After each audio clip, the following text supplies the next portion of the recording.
სამკითხველო კარვების სამების საკათედრო ტაძრის ეზოში და ხმამაღლა წაკითხული საყვარელი მწერლის ნაწარმოებები. წიგნის კითხვის დღე პატრიარქის ინიციატივას მოძრაობა დავითიანის წევრებიც უერთდებიან. დღევანდელი ღონისძიება გურამ დოჩანაშვილის შემოქმედებას მიეძღვნა. ანი ყურაშვილი მოგიყვებათ. იყო როგორც ჩვენ გვიყვარდა. ჩვენ დავდიოდით ლამაზ ქუჩებში, ვაბიჯებდით ხეების და ფოთლების ჭრილებს. სამების საკათედრო ტაძრის ეზო დღეს გურამ დოჩანაშვილის შემოქმედება მოიცვა. ამჯერად წიგნის მოყვარულებს საშუალება ჰქონდათ საყვარელი მწერლის მოთხრობები ღია ცის ქვეშ გაშლილ სამკითხველო კარვებში წაეკითხათ.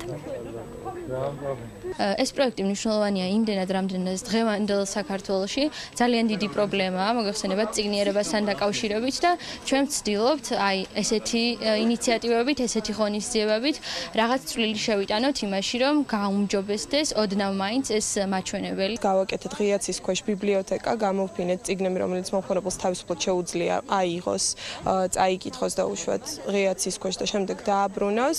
მართალი გითხრათ ღმერთმა. Bagis arts ერთი ხისნაყოფი არ შეჭამუთო. რიგით მესამე ღონისძიება ბიბლიის მესამე თავის კითხვით დაიწყო. შემდეგ კი წიგნის მეგობრის კლუბის წევრებმა გურამ დოჩანაშვილის მოთხრობებიდან ამონარიდები ამოიკითხეს.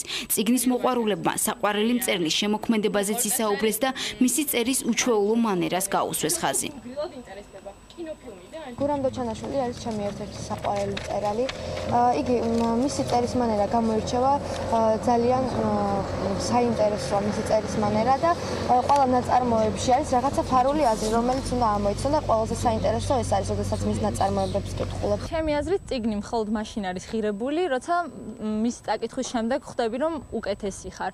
ბატონი გურამის ყველა ნაწარმოების წაკითხვის შემდეგ სწორედ ასეთი შეგრძნება მიჩნდება. ის არ მაძლევს მზამასალას, არამედ მაიძულებს დავფიქრდე, ვიფიქრო ყველაფერზე საკუთარ თავზე და სწორედ ამ გზით შევიცვალო. სამების ტაძრის ეზოში მისულ ნებისმიერ ადამიანს საშუალება ჰქონდა ბიბლიოთეკიდან მისთვის სასურველი წიგნი წაეკითხა. მსურველებს ასევე შეეძლოთ მონაწილეობა მიიღოთ ლიტერატურულ კონკურსში.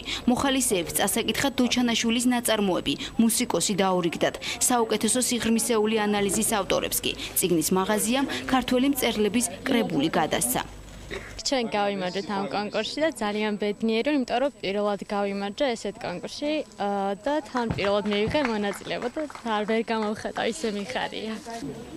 წიგნის კითხვის დღეს სამების ტაძარში ღვთისმსახურების ჩატარების შემდეგ სრულიად საქართველოს კათალიკოს პატრიარქი ილია მეორეც დაესწრო და იქ მისული ადამიანები დალოცა. უწმინდესის ინიციატივით უკვე მესამე კვირაა, რაც ყოველ შაბათს წიგნის კითხვის დღე აღინიშნება. შემდეგი საღამო კი უკვე გალაქტიონის შემოქმედებას დაეთმობა.